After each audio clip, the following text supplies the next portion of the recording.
Today's Steelers Talk video is sponsored by Hexclad. Go to hexclad.com/chatsports for 10% off some premium cookware.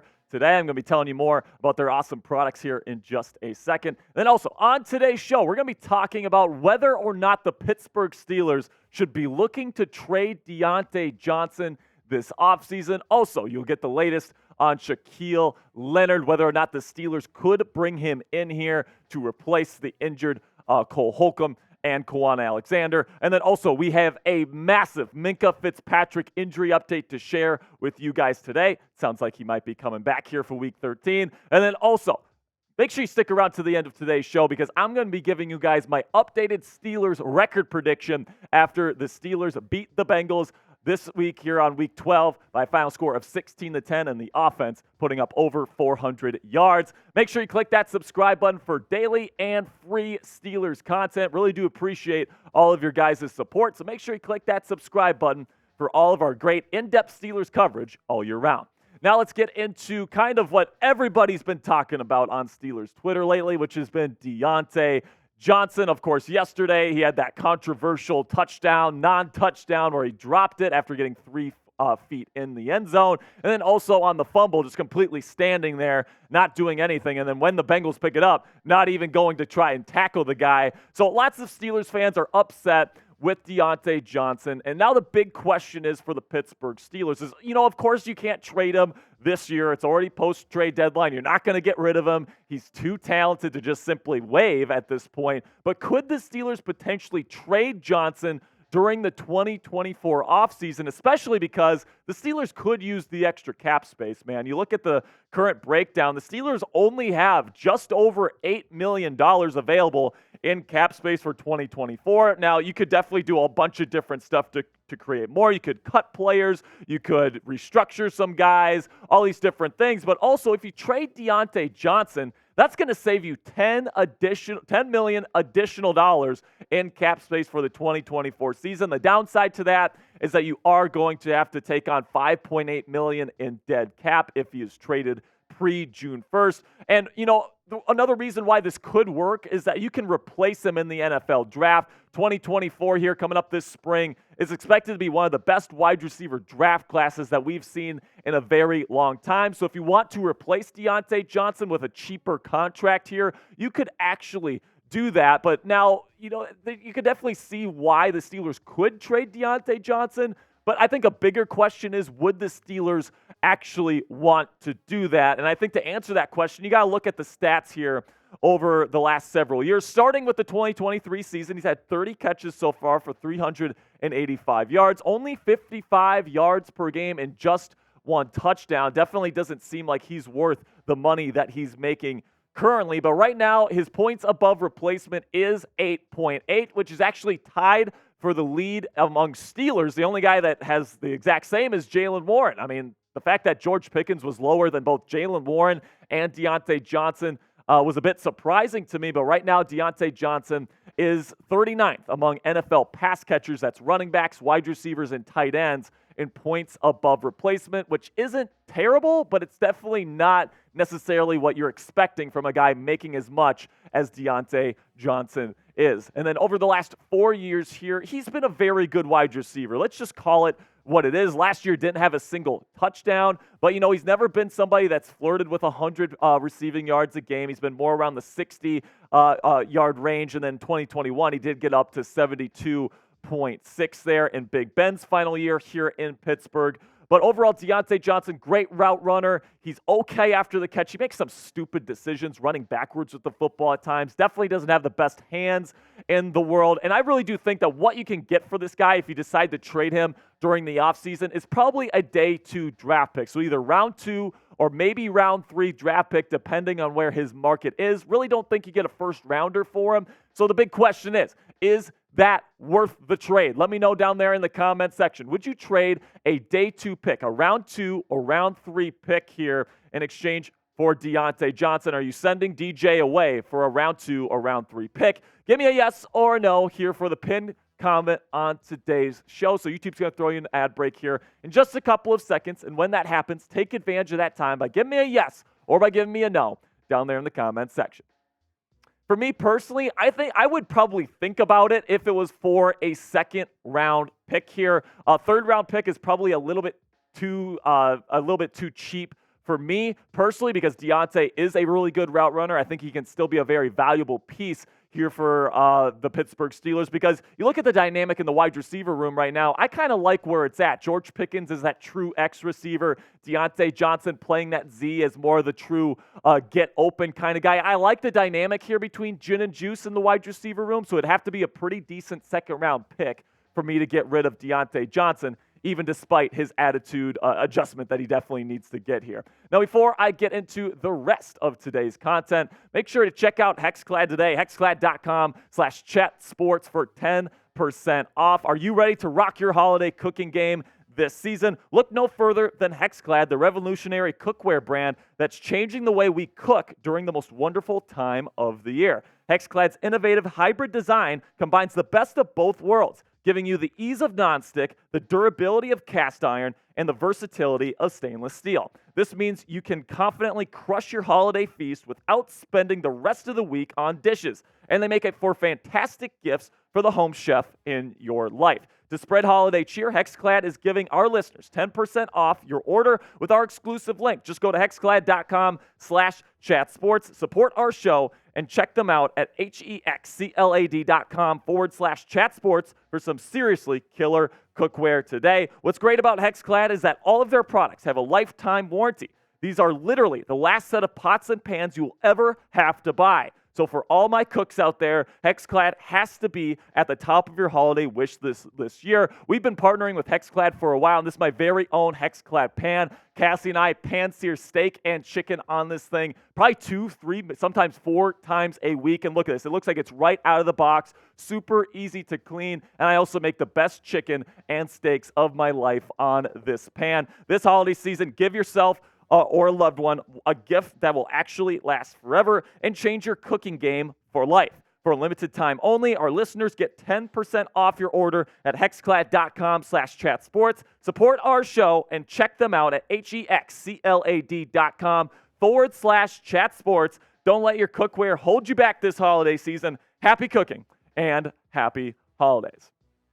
So now, the question that I have on my mind moving away from Deontay Johnson is it time to sign Shaquille Leonard, the inside linebacker, the former inside linebacker, I should say, for the Indianapolis Colts? Now, let's take a look at his profile here. 2023 Pro Football Focus grade to this point is at a 60.3, which actually isn't all that bad. That's about a league average number. So for the people saying this guy's completely cooked, I would just have to disagree with that. And the Steelers signed both Blake Martinez and Miles Jack last week. Michael Walker has actually done a pretty decent job in relief of the injured Cole Holcomb and Kwan Alexander. So you can definitely make an argument that the Steelers are pretty full at this position as it stands right now. And then Leonard also has an official visit with the Dallas Cowboys scheduled for later this week. So it's definitely going to be interesting to see where Leonard ends up going. But overall, throughout his career, he's been grading as a really, really freaking good inside linebacker, man. This year, at about league average at 60.3. Last year, dealt with some injuries, only played 74 snaps.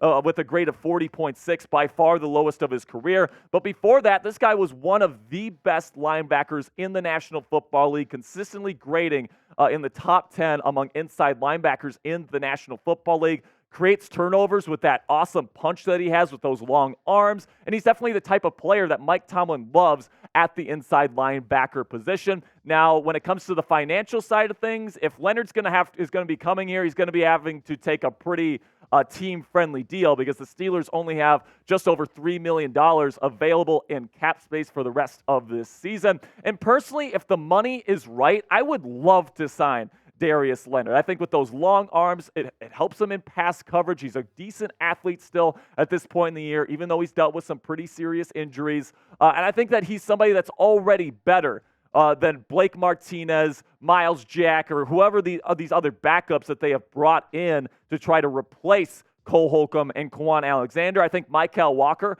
has actually done a pretty decent job in that number 2 role. He hasn't maybe lit up the world or anything, but I think Landon Roberts is kind of your true number 1 inside linebacker. He has been fantastic this year. And if you can put Darius Leonard in here at the inside linebacker 2 spot, I think that just makes the Steelers defense even more scary. I think it creates even more turnovers for a defense that already creates a ton of turnovers. And I think if you can get them for the right price, it's absolutely worth the shot and the investment. Now, let me know what you guys think down there in the comments section. Should the Steelers bring in the maniac, Shaq Leonard? Let me know down there in the comments section. Type S if you would sign him, or type P if you're going to pass on Shaquille Leonard. Now, let's shift to Minka Fitzpatrick. And Deontay KZ told reporters after the game yesterday that Minka Fitzpatrick is going to be back on the field for the Pittsburgh Steelers here in Week 13. Now, nothing has come out from the team, right? It's nothing official. Deontay is not a doctor or anything like that, but you know he's talking with Minka all the time, and you know Minka is itching to get back. And we've been hearing, even going back to the Green Bay game, that this guy's been trying to get back on the field. So I do think Minka will be back at free safety for the Pittsburgh Steelers for this Week 13 matchup at home against the Arizona Cardinals. And now, here's another question that's going to be coming up because Minka is getting back to the lineup. Because it has been Diontae KZ at free safety and Trenton Thompson at strong safety. And now that Minka comes back into the mix, the question does arise, what do you do with Trenton Thompson, who has really played well over the last couple of weeks, had an interception yesterday afternoon against the Bengals, really crucial interception, and he's just been flying around and making plays. So I really do think, especially with the linebacker room being kind of light at this point, let's say, that I think that we're going to see a lot more 3 safety packages from Mike Tomlin and the Pittsburgh Steelers. Expect to see a lot of Minka Fitzpatrick, Diontae KZ, and Trenton Thompson all on the field at the same time. Thompson's kind of a bigger safety, so I could see him playing almost like that Terrell Edmonds, Keanu Neal role, where he comes in as almost a hybrid linebacker alongside a Landon Roberts. I would certainly like to see what that looks like, especially for a guy that just has earned more playing time over the last couple of weeks. Now, when it comes to the offense, now we finally get to the offense, and I've been waiting to get to this section here, and Jaylen Warren, one of my favorite Steelers players on this entire team, delivered a truth bomb to the masses yesterday after the game when he was asked about what was the difference between that Week 12 performance and the rest of the season. And this is what Jaylen Warren had to say. More communication and more, I don't know how to say this without being too explicit, but more willingness to take shots, taking more risks. And I think that these improvements can really be seen in the box score here. Compare that Week 12 matchup to the 2023 averages here for the Pittsburgh Steelers offense. And listen, they scored less points than their average, but look at the yards gained. It's not even close, man. And if the refs just do their job and call that Deontay Johnson one a touchdown, that's 7 more points, right? And then if they get the Pat Freiermuth non-called defensive pass interference, that's probably 4 additional points. So I'm looking at the refs and I'm looking at their blunders yesterday, and that's how I'm kind of explaining away kind of the lower point total for the Pittsburgh Steelers. But overall, everything is looking pretty darn good. That red zone percentage, only 25%. They were only 1 of 4 yesterday against the Bengals. But like I said, if you get that touchdown with Deontay Johnson and then you get that touchdown off of the DPI on Pat Freiermuth, that number jumps up to 75%. So I think this offense, by far, had their best game of the season, and I really do see them sustaining somewhat a better level of offense here throughout the rest of the season.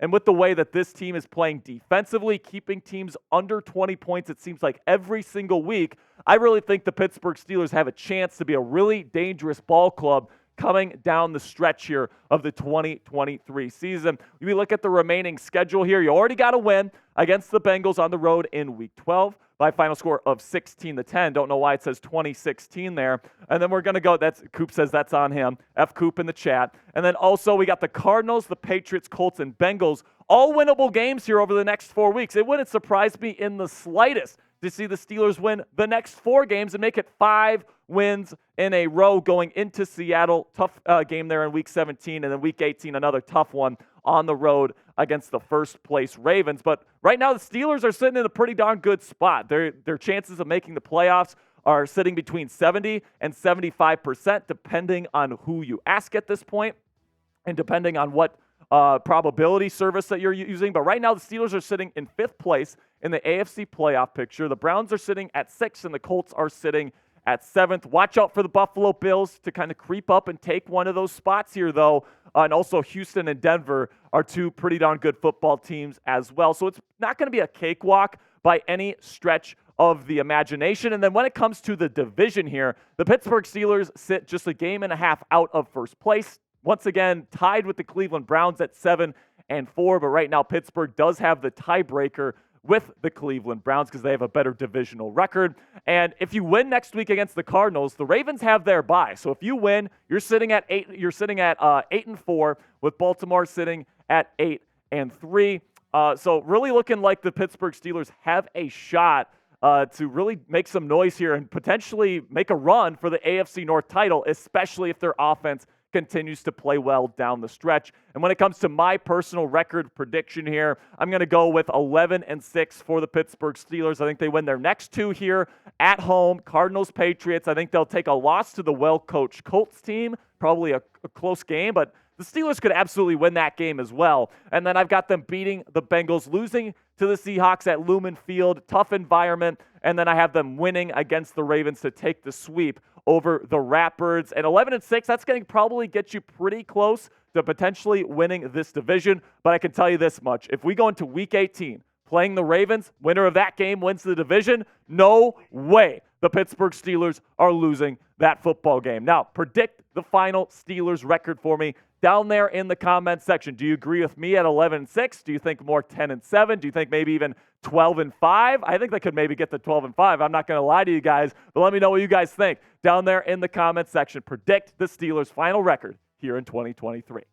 And that'll be it for today's show, Steelers Nation. Thank you guys so much for stopping by and sticking with me here today. Make sure you click that subscribe button. We're going to be previewing that Steelers versus Cardinals matchup tomorrow right here on the show. So make sure you click that subscribe button to never miss a video here on the channel.